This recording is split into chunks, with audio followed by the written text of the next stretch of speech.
In the 4-minute video posted to Twitter, President Trump thanked doctors and the public for what he called an almost bipartisan outpouring of support. We've just received from the White House these new photos of the president showing him working today in both the presidential suite at Walter Reed and in the conference room at the hospital. And tonight, the president's doctor released a memo saying, quote, President Trump continues to do well, having made substantial progress since diagnosis. This evening, he completed his second dose of remdesivir without complication. He remains fever-free and off supplemental oxygen. The memo went on to say, quote, while not yet out of the woods, the team remains cautiously optimistic. Here's a look at just some of the headlines from major newspapers across the country as the news developed today.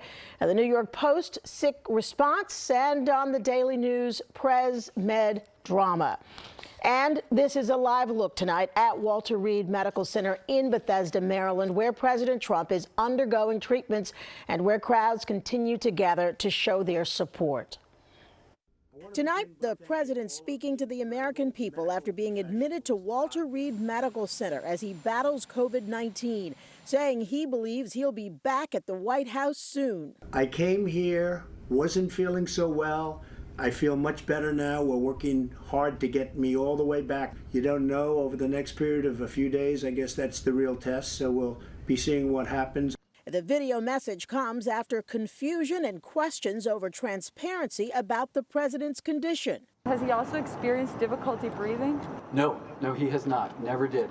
However, sources close to the president tell ABC News he was, in fact, having difficulty breathing and received supplemental oxygen Friday at the White House after his oxygen levels dropped.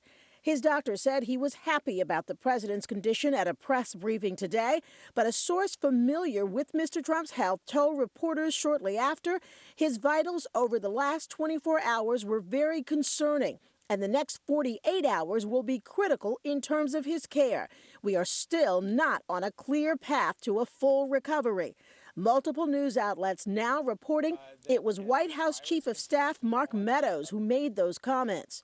Also, many questions about when Trump was diagnosed. His doctor issuing a memo clarifying the timeline, saying he incorrectly used the term 72 hours in the news conference earlier today when he meant day 3, and 48 hours when he meant day 2. The president first tweeted just after midnight on Friday that he and the First Lady had tested positive for COVID-19. Many now focusing on this Rose Garden ceremony last Saturday for Supreme Court nominee Amy Coney Barrett as a potential super spreader event. Several in attendance confirmed positive, including Chris Christie, who was part of the president's debate prep team. The former New Jersey governor announced this evening he'd checked himself into a hospital as a precautionary measure because of his history with asthma.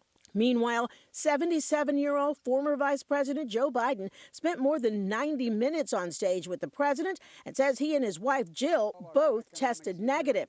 At a town hall tonight, when asked about the lack of PPE provided to essential workers by the Trump administration, Biden said he didn't want to attack the president amid his diagnosis, then said this. If that's not the president's responsibility, what the heck is his responsibility? They don't care about much of anybody. You know,